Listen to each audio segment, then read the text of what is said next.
4, 3, 2, 1. Hey gang, and welcome back to Alien Protocols. We've got a very special guest. It is the National Director of MUFON Canada, Stu Bundy.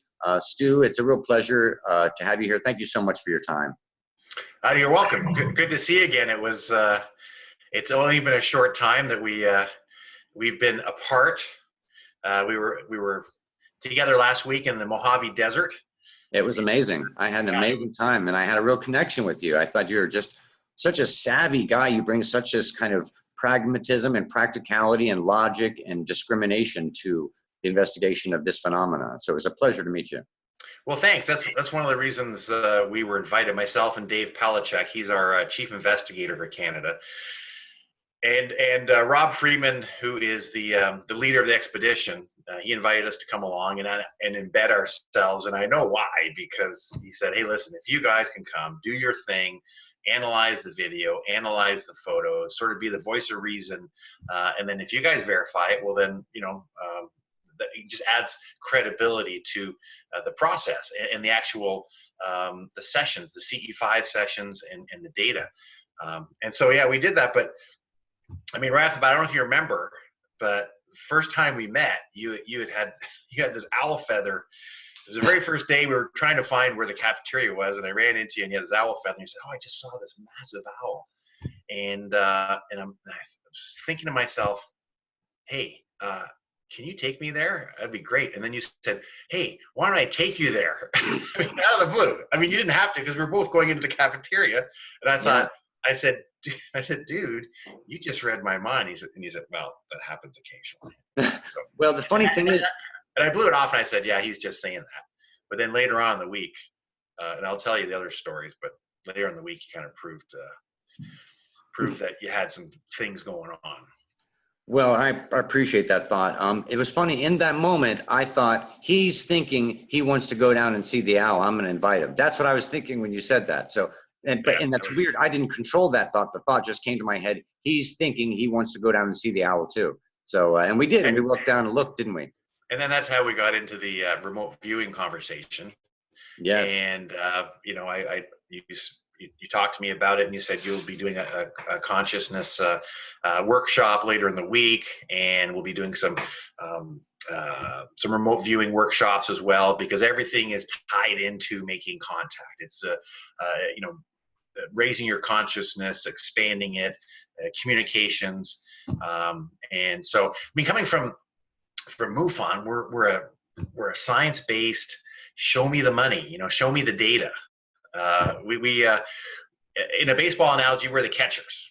Right? We've been catching sighting reports since 1969, and the way that things are evolving in the field and just moving is towards consciousness and towards something more than just collecting data. We have to expand, and we have to move forward, and we have to evolve.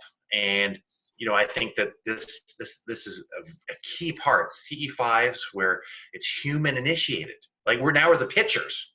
Right. We're pitching. We're not catching anymore. And I think that's really exciting. And if you can have a group like MUFON associated with it, just to check the data and keep everybody in check.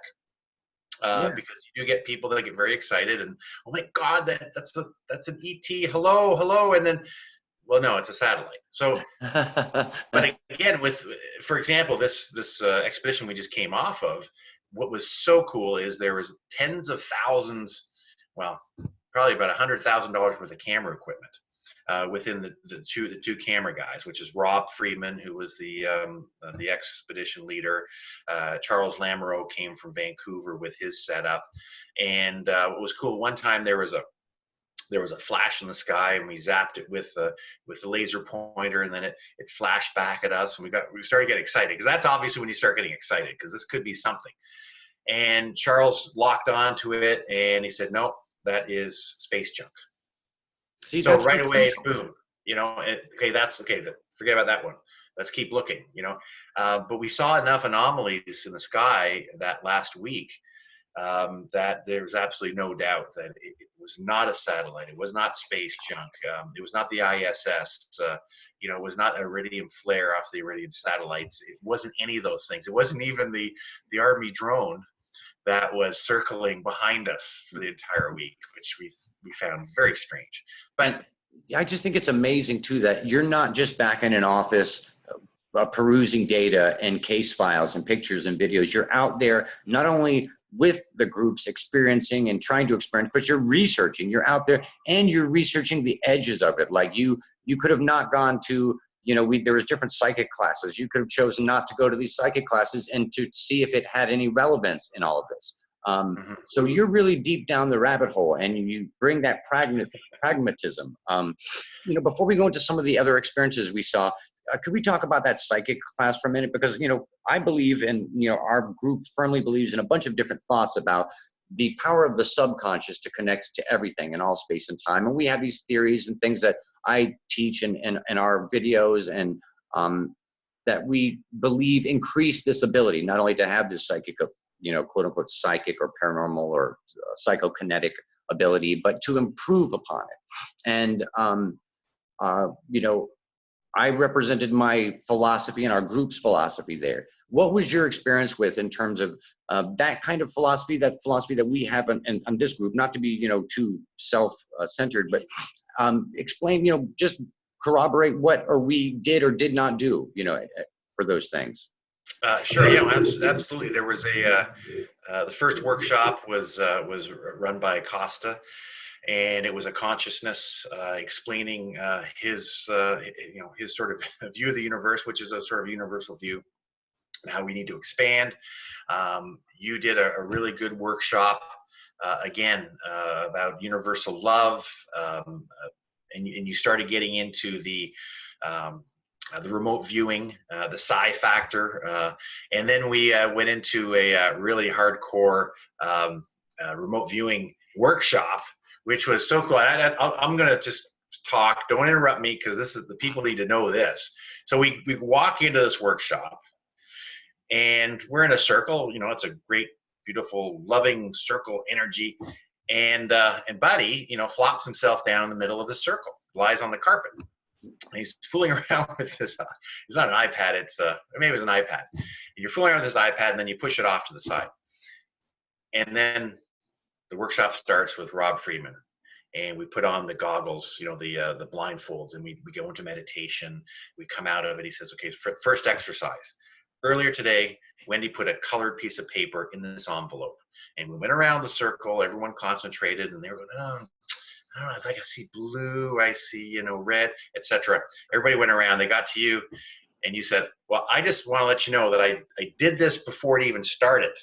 And you had a big lime green circle on that you had put on your iPad, and they pulled out a lime green piece of paper. You didn't even know what they were going to do. They didn't even tell you what the exercise was. And we went, wow, okay, so that's weird. And then the next exercise was, he brought out a box. So earlier today, Wendy put a cup in this box. And what color is it? And we all went around again. And they got to you, and you said, it's red. Pulled it out, it was red. So you're 2 for 2. And I thought, okay, coincidence. I can, we're men of science here. And then the third one was an exercise where they'd start with 2 cups and 3 cups on a table with a ball underneath. And they'd do the old shell game. And then you take off your blindfold and you pick it. And then you do 2, 3, and then you do 30 cups. Well, they got to your turn, and you said, let's just cut to the chase. Let's just do the 30 cups. And you sat there. They moved it around. They hit it. Took the blindfold off. You took your time, concentrated. Boom, and you picked it up. Nobody even got close. And we went, oh, my God, how did he do that? So, and you kind of stood up and said, yeah, this is don't trifle me with this little stuff. Or it's not, you made some kind of joke, you were joking, but it was like, it was wow. And so I'm a believer in that stuff now. Well, I appreciate, you just being, yourself and saying what happened. I think that it's important that people understand that it's something that everybody has. Everybody has this, it's just part of reality. There's this thing underneath reality that we can all connect to. And there's a certain signal to noise ratio. And I know that you are understanding that more and more over time. And, it'd be a pleasure to, talk about this or do whatever videos or whatever, but we've done a lot of videos on it. And I think it's never the person who's doing it, it's the understanding that matters. You know what I mean? And I think consciousness and the power of the subconscious is really important to extraterrestrial contact. And I know it's the fact. I know it's crucial. So I appreciate you, you know. Hey, you were 3 for 3. Nobody even came close. It was wacky. It was Yeah, wacky, but it's always wacky. To me, it's always wacky. I was in line on the way to the airport there, and Rob had me do a remote viewing of an object that Wendy was holding. And I was being jostled, and pushed at the Newark airport. And I still was trying to say my own practice. What I preach is, adversity, doing these things while you're under adversity builds strength and builds improvement. And he said I had a 95% accuracy. And it's really about the formula. It's about the method, and it's not the person, it's the method. And I think the method works. And people will find out more and more over time about the powers of consciousness and, advanced intelligence, communication for whatever that's worth. I believe that is the way we need to go, for sure. Absolutely. What was the coolest experience for you? What was your takeaway from the event? Oh, by far it was the orange streak that we saw on night 3. Yep. And everybody saw it. And now you saw the second one. Yeah. Because we were all fixated on that part of the sky.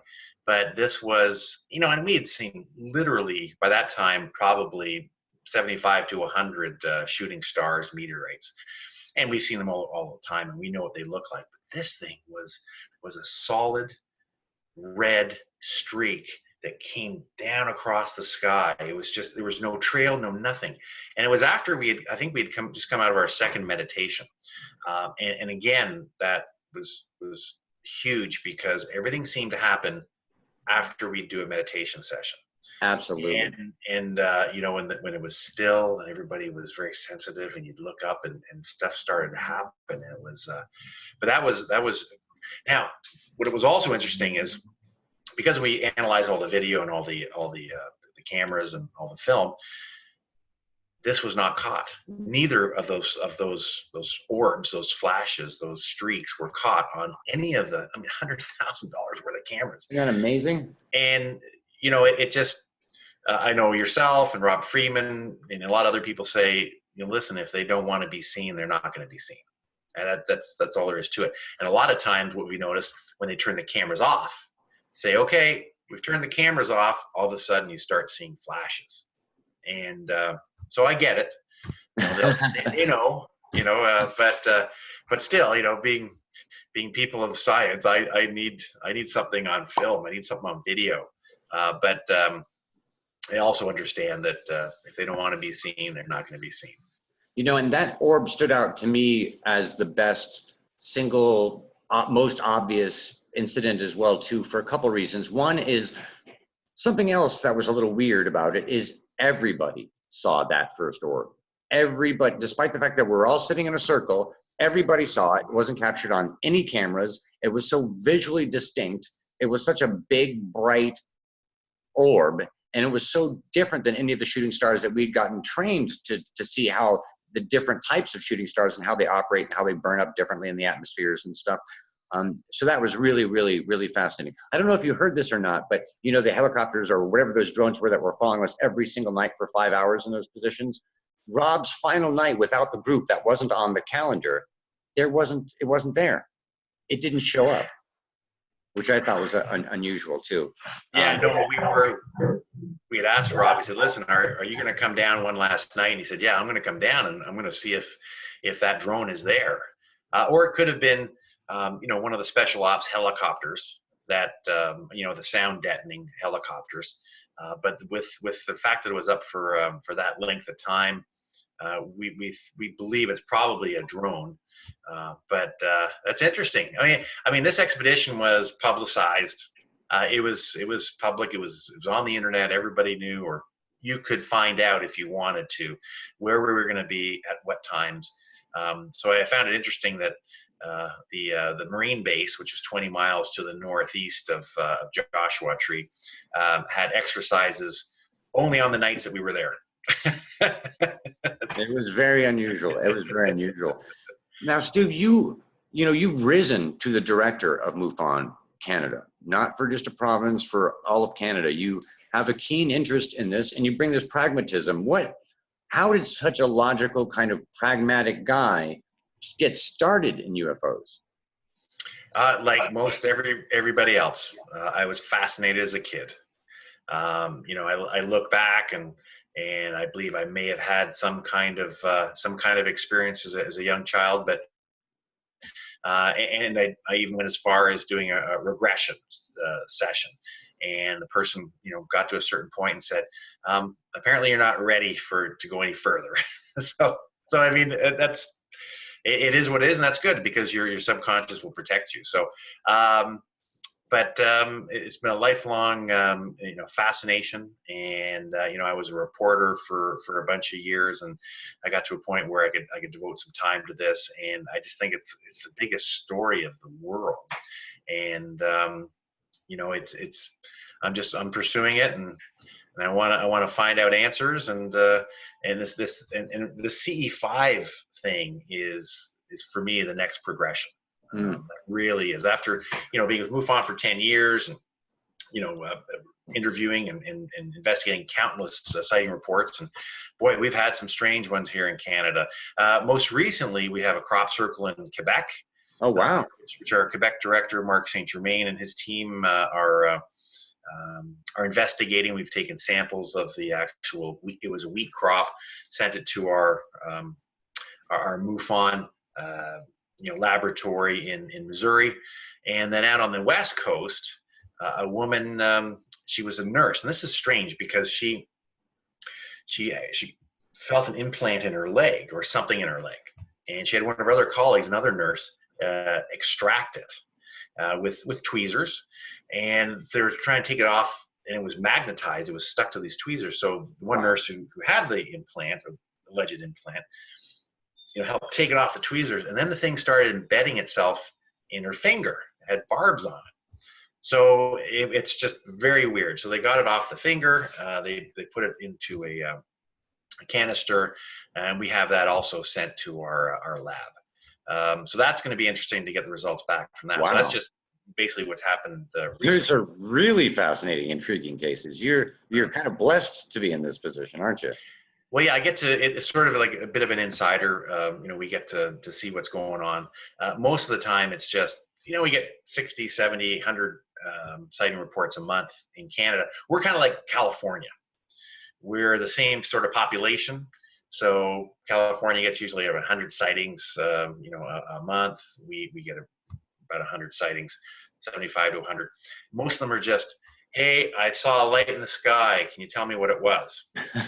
We say, hey, pal, can you give us a little more info? Right. So that's usually what you get, but sometimes it's pretty interesting stuff. And we do everything from helping experiencers who are going through a lot of trauma. I mean, it's almost like some of these poor folks, and they do suffer from PTSD. They've had something in their life, and they're in shock. They don't know what it is. So what we'll do is sort of like a triage, and we'll get them to the ERT, the Experiencer Research Team, headed up by Kathleen Marden.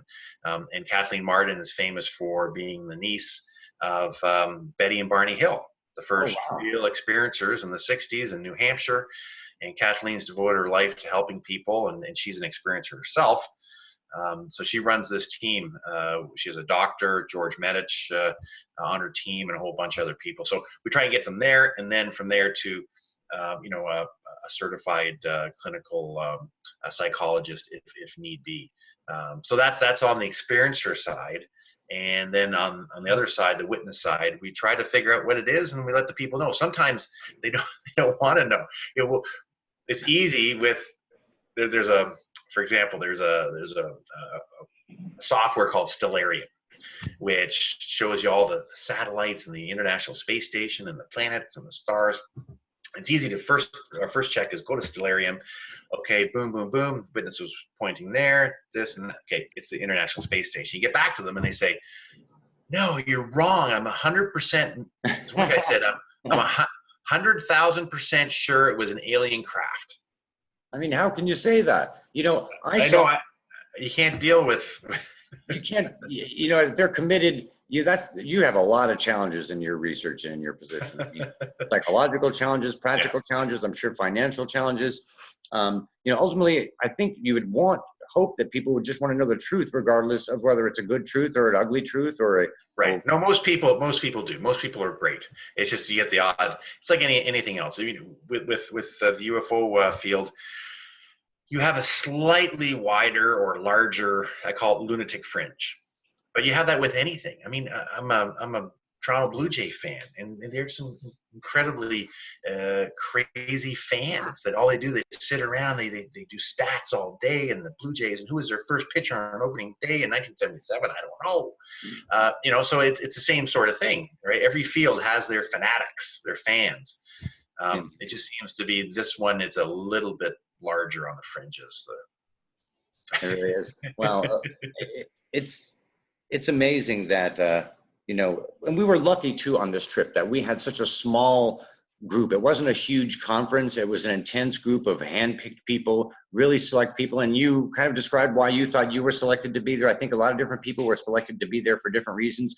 And it was a really special event. And I was particularly glad to spend time with you and get to know you better and to see how savvy of a guy was there at MUFON at the national desk as the director. And I was very pleased to hear that. I'm sure a lot of people are curious how close you are, the Canada MUFON is with the US MUFON. Are you very involved, or do you guys work together a lot? Very involved. We're like the 51st state. I hope they don't treat you like the 51st one. No. Most people like our prime minister. But that's just a little joke. I was told not to talk about politics or religion, so I won't. But no, we're in touch, you know, almost on a daily basis, certainly on a weekly basis with Jan Harzan. He's our executive director. The person who's in charge of international, which is Canada, is Dave McDonald. He's a former executive director. He was Jan Harzan's predecessor. Dave's awesome. And so yeah, we're in touch with everybody all the time, and I'm on the board of directors, so I get to see Jan at our quarterly board meetings. Quarterly, right? Yeah, and at the our big symposium every year. This year it was in Philadelphia. It was awesome. They had one of my favorites, Travis Walton, was there, and oh my gosh, wow! And there was a preview of a documentary. Being done by a guy named Randall Nickerson, and it's on the 1994 Rua, Zimbabwe aerial school. And this is a school where 200 kids, 60 of them, were in the playground during recess, and they saw these two crafts. One landed, you know, ETs came out of one and mixed amongst the kids. 10 of them had messages given to them. One of the girls from Toronto, her name's Emily, and she was playing with one of her buddies off on the, you know, sort of these logs where you jump along the logs, and she was jumping with her friend, and she noticed beside her, sort of, you know, suspended but sort of jumping along, was this ET. And they kind of went, wow, like, who are you? What are you doing here? And why are you floating? And then they got those images, and they're the classic images, you know, of, you know, why are you destroying your world? And you're young, and you guys can make a change, and it's up to you, and that sort of thing. So a lot of those, Emily was there, Salma Siddiq, she got up and spoke, just phenomenal young people. Wow. And they're right. You know, they are the future. They're the ones that can make a change. And so it's going to be a good documentary. Really looking forward to it. But next year, I want you to come out to Irvine, California. It's the 50th anniversary of MUFON. Our slogan, not our slogan, but a joke slogan is, doing the Air Force's work since 1969. So it's not a coincidence that we started, you know, the year Project Blue got closed. Mm. But it was under a different name, sort of the Midwest UFO group, but it morphed into MUFON. Well, I would love to be there for the 50th anniversary. That's very auspicious occasion. I had a incident the very last day, and I submitted some tape and some short video to you guys, and I'm eager to hear what your guys' thoughts are and your analysis, whether it's sky junk or something unknown or whatever it is. And that's why I was glad to put it in your guys' hand, because I know you, and especially Dave, have very discriminating eyes, and I was very impressed with Dave's knowledge and his ability to flick away flares and afterburners and other common misconceptions. Well, as they say in the NFL, the play is under further review. So actually, Dave has your video now, and he's actually looking at it today. He's analyzing it today. He's got the photos and the video, and it was pretty interesting that wherever you go. I mean, is there any place that you don't attract stuff? And it was like right above, just as I got out of the vehicle before the emergency room, So, and people are like, oh, if they're making sure you're okay, or whatever. If it's junk, sky junk, then it was just sky junk. But if it was something anomalous, then maybe it's something anomalous. I'm in that same camp, and you go through that every single day. And I know MUFON gets a lot of flack from conspiratorial people. They've got a lot of skepticism from people, but it's basically a group of volunteers who put in a lot of time, a lot of passion, a lot of expertise. And, I, for one, appreciate the fact that you are one of those people doing that with your intellect and your savvy and your pragmatism. And you're not, someone who's just going to bite onto any conspiratorial story. You're trying to get to the truth, which is what we want. We all want. So, very thankful that you're that guy in that position. No, I appreciate it. I do have my tinfoil hat over there. I didn't put it on for this particular. But no, actually, Dave's looking at your video, and at first glance, they're not. No one's going to fly a drone in the city like that without getting arrested. So it's that's a very interesting video. Well, there's a lot of topics I'd like to get in with you, and I'd like to get into your personal experiences more. And if you don't mind, would it be possible to do another interview with you in the future? Sure. No, absolutely. Stu, I'd really appreciate it. And as I promised you only 30 minutes, and we've gone a little bit over, but I really appreciate your time, and I appreciated your time there very much. And I appreciate the fact that you're the national director for MUFON. They couldn't have a more savvy guy at the desk there. And so thank you so much, Stu. And is there anything else you'd like to say to the members, or how they can support you, how they can support, your desk? Well, anytime you come to Canada, just let us know. We'll give you a tour of Toronto. That's not a problem. But yeah, I mean, we're all MUFON, whether it's Australia, England, Germany, France. We're all the same. We're just. We are chapters, and it's run out of the U.S. and in Los Angeles. So we are a volunteer organization. We pay to play. Everybody pays their $5 a month to be a member, and so if anybody can see it in their hearts to help us out and join as a member, it's $5 a month, and it helps keep our volunteer organization alive, so we can continue to help people, and that's pretty much what we do. And it's really important. I think it's key to point out that it's an all volunteer, that all of these guys are putting in their time and effort and their passion when they also have families and lives. And, appreciate your time very much, Stu. And thank you so much. And thank you for agreeing to do this interview. My pleasure, buddy. Thank you, Stu. Looking forward to chatting with you again soon. Okay.